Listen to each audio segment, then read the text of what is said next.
Kemudian yang berikutnya, yang ketiga, yang terakhir nih. Assalamualaikum Pak Ustadz, apa hukum bersedekap dalam sholat? Karena saya pernah melihat orang sholat tidak bersedekap. Apa tuh bersedekap? Gini. Ini udah pernah kayaknya. Jadi bersedekap itu Allahu Akbar ya. Di mana? Di dada, di perut, di bawah perut.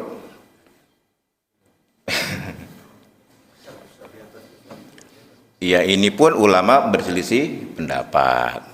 Jangan salah lagi nih ya. Ini pun ulama berselisih pendapat. Imam Syafi'i, kalau Imam Hanafi itu di sini di dada.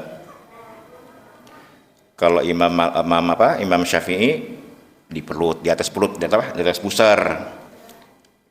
Imam yang lain di bawah pusar. Imam Malik enggak bersedekap. Imam Malik enggak bersedekap. Mana yang benar?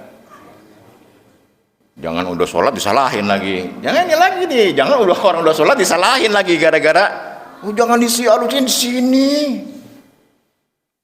Bukan di perut. Nah, ini kan karena nggak ada ilmu. Ibadah itu kan harus pakai ilmu, Pak. Ibadah itu. Makin orang makin tahu banyak ilmunya, ibadahnya pasti makin sempurna. Tidak menyalahkan ya. Boleh dilada pada Allah. Dan Nabi pernah melakukan Allah. Walaupun tidak kontinu begini terus Nabi. Boleh, kayak gini boleh gak? Boleh. Ini begini mungkin boleh, terserah di dada gitu ya. Nabi pernah melakukan, tapi apakah sepanjang hidupnya Nabi begini terus sholatnya? Enggak. Jadi Bapak jangan mengira bahwa Nabi selama 20 tahun lebih sholat itu sama sholatnya. Gitu aja. Enggak Pak. Nabi itu sholat berubah-berubah caranya. Kadang di sini. Takbir juga ada di sini, kadang di sini. Sekarang di sini, semua Nabi praktekin, ya, semuanya dipraktekin oleh Nabi. Jadi jangan langsung disalahin. Boleh di sini, dada. Mungkin kalau Nabi lagi khusyuk, mungkin di sini lebih khusyuk. Ya udah di sini pilihlah. Tapi jangan menyalahkan orang yang di perut atau di bawah perut, apalagi yang tidak bersedekap. Cuman kita sebagai apa? Orang yang sholat juga harus paham hukumnya. Jangan ikut-ikutan.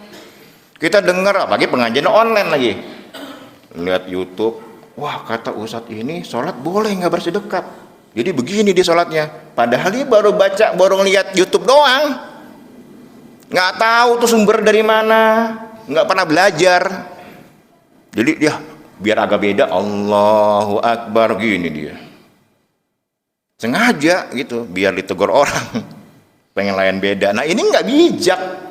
Dan kalau menurut Imam Syafi'i mengatakan itu namanya kan itu mazhab ya, mencampurkan mazhab itu namanya apa namanya taufik namanya. Jadi talfiq namanya. Talfiq itu mencampur adukan mazhab. Dalam mazhab Imam Syafi'i nggak boleh orang mencampur mazhab, mencampur adukan mazhab dalam satu ibadah.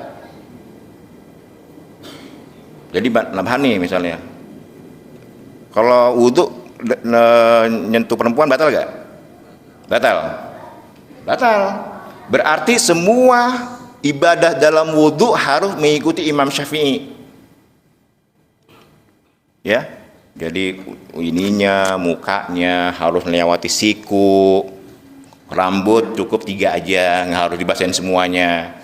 Karena sholatnya mengikuti mazhab Imam Syafi'i.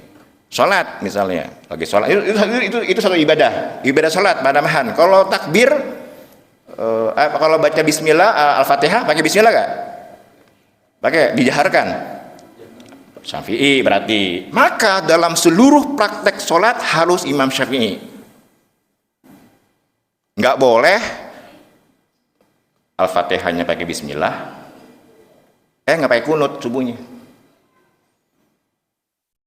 Karena kita pakai Bismillah, mazhab Imam Syafi'i ya, maka harus menggunakan kunut. Bersedekapnya bagaimana? Allahu Akbar, nggak boleh begini. Ini Maliki masalahnya, sudah lain lagi. Itu talfik namanya, mencampur adukan mazhab, nggak boleh dalam satu ibadah. Tapi nanti ketika puasa boleh mazhab Syafi'i, Maliki gitu boleh. Nah, sementara ada pendapat kecil ulama yang melonggarkan, boleh ditalfiq, selama ada ilmunya, tahu ilmunya, nggak ikut-ikutan. Jadi kalau penambahan misalnya dalam takbir, dalam membaca Al-Fatihah, Bismillahirrahmanirrahim, tapi ketika majelis sedekap mengikuti Malik boleh, tapi harus tahu ilmunya, jangan dicampur-campur gitu ya. Kalau saya pribadi boleh mencampur, tapi harus tahu ilmunya, jangan hanya ikut-ikutan. Jangan apalagi gini, di rakaat pertama begini, di rakaat kedua begini, rakaat ketiga gini lagi, gini. Rakaat pertama, rakaat kedua di perut, rakaat ketiga di bawah perut, rakaat keempat begini. Nah itu berarti mencampur adukan mazhab dalam satu praktek ibadah. Jangan begitu. Ya. Jadi yang jelas bersedekap itu karena mayoritas ulama itu bersedekap, maka bersedekaplah. Terserah mau di dada boleh, di bawah di perut boleh, di bawah perut boleh. Kalau kita umumnya di perut lah ya. Tergantung kalau perutnya gendut ya mungkin di bawah perut. Kalau penanang kenapa di dada? Kenapa? Ya karena perutnya gendut. Jadi dada. Boleh lah ya, terserah aja lah. Yang penting sholat. Jangan maksud saya begini, maksud saya. Kita jangan mudah menyalahkan orang lain. Udah sholat aja, udah bersyukur kita lihat teman kita sholat tuh. Ya. Jangan disalahin. Makanya kalau kita mendapatkan ilmu dari yang lain, udah. Praktek agama orang lain jangan langsung disalahkan. Mungkin ada hal yang kita tidak tahu. Dia mungkin punya dalil, dia mungkin pernah belajar gitu ya. Jangan langsung disalahin. Yang penting ibadah itu bukan untuk pamer, bukan untuk pamer ilmu, untuk pamer apa? Bahwa kita lebih tahu. Jangan ibadah itu. Termasuk imam ya. Mentang-mentang saya lulusan pesantren misalnya kan hafal Amayata Sa'alun, taraweh rakaat pertama Amayata Sa'alun. Itu berarti pamer. Ya Pak Sukar ya. Ayat keduanya wasama idatul buruj gitu. Kesian nanti malam besok tinggal habis. Tinggal satu sab.